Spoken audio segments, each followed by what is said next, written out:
नमस्कार, स्वागत छ सम्पूर्णमा। आज चाहिँ मैले तपाईहरुको लागि नेपालमा बहुविवाह सम्बन्धी कानुन कतिको समान छ महिला र पुरुषको दृष्टिकोणबाट हेर्दाखेरि भन्ने जानकारी लिएर उपस्थित भएको छु। र बहुविवाह कसुर हो कि होइन र कसुर हो भने सजाय के हुन्छ र नेपालको कानुन अनुसार मान्यता प्राप्त गर्छ कि गर्दैन यस्तो विवाहले भन्ने सम्पूर्ण कुराहरू चाहिँ म तपाईहरुलाई भन्नेछु। तपाईहरुले यो भिडियो अन्तिमसम्म हेर्नु होला।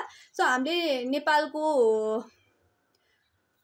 सेनारियोमा हेर्ने हो भने बहुविवाह चाहिँ के हो भन्दाखेरि कसुरे हो है। यो कुरा त सबैलाई थाहा नै छ, बहुविवाह एउटा कसुर हो र बहुविवाह चाहिँ अमान्य हुन्छ। कसैले अब बहुविवाह गरिहाल्यो भने पनि त्यसले कानुनी मान्यता पनि प्राप्त गर्दैन र त्यस्तो बहुविवाह गर्नेले कानुनी रूपमा सजाय पनि प्राप्त गर्छ भन्ने व्यवस्थाहरू छन् नेपालमा। सो नेपालको मुलुकी अपराध संहिता 2074 मा तपाईले हेर्नुभयो भने त्यहाँनिर बहुविवाह सम्बन्धी व्यवस्था राखिएको छ। दफा 175 मा दफा 175 ले बहुविवाहलाई चाहिँ कसुर हो भनेर भनेको छ।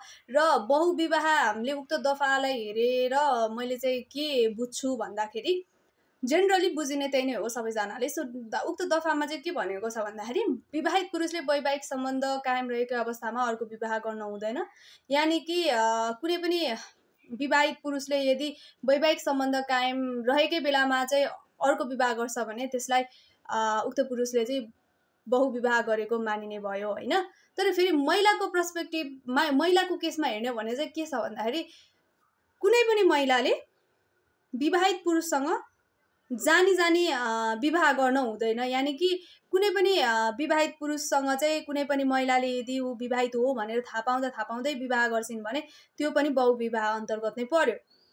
तर यहाँ के भयो भन्दाखेरि चाहिँ पुरुषले चाहिँ अब वैवाहिक सम्बन्ध कायम रहेको बेलामा अर्को विवाह गर्ने बित्तिकै बहुविवाह भयो। तर महिलाको हकमा भने चाहिँ महिलाले यदि विवाहित पुरुषसँग विवाह गर्छिन् भने त्यो बहुविवाह हुन आयो। तर महिलाले वैवाहिक सम्बन्ध कायम रहेकै बेलामा अर्को विवाह गर्यो भने त्यतिखेर के हुन्छ, त्यसलाई बहुविवाहभित्र यो कानुनमा समेटिएकै छैन हैन। यदि अब उहाँले वैवाहिक सम्बन्ध कायम रहेकै अवस्थामा पनि अर्को विवाहित पुरुषसँग विवाह गर्नुभयो भने त बहुविवाहमा परिहाल्यो। तर उहाँले अब कुमार केटासँग विवाह गर्नुभयो आफ्नो वैवाहिक सम्बन्ध कायम रहँदाकै बखत भने त्यसलाई बहुविवाह भन्ने कि नभन्ने विषयमा यहाँनिर उल्लेख गरिएको छैन। यो चाहिँ महिला र पुरुषको लागि अलिकति असमान व्यवस्था रहेको जस्तो मलाई लाग्छ।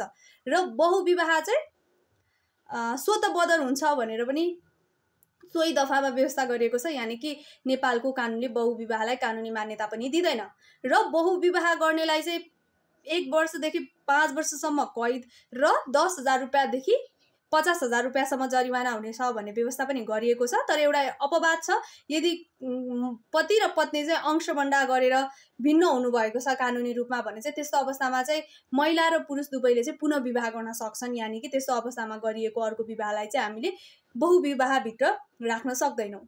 र बहुविवाहको केसमा भने चाहिँ तपाईले कति टाइमभित्र चाहिँ उजुरी दिइसक्नुपर्छ या फिराद दिइसक्नुपर्छ भन्दाखेरि चाहिँ थाहा पाएको मितिले 3 महिनाभित्र चाहिँ तपाईले बहुविवाहको मुद्दा दर्ता गर्नुपर्ने हुन्छ। यदि तपाईलाई अन्य केही प्रश्नहरू छन् र तपाईलाई मेरो भ्यू पोइन्ट कस्तो लाग्यो कमेन्ट गर्नुहोला। धन्यवाद।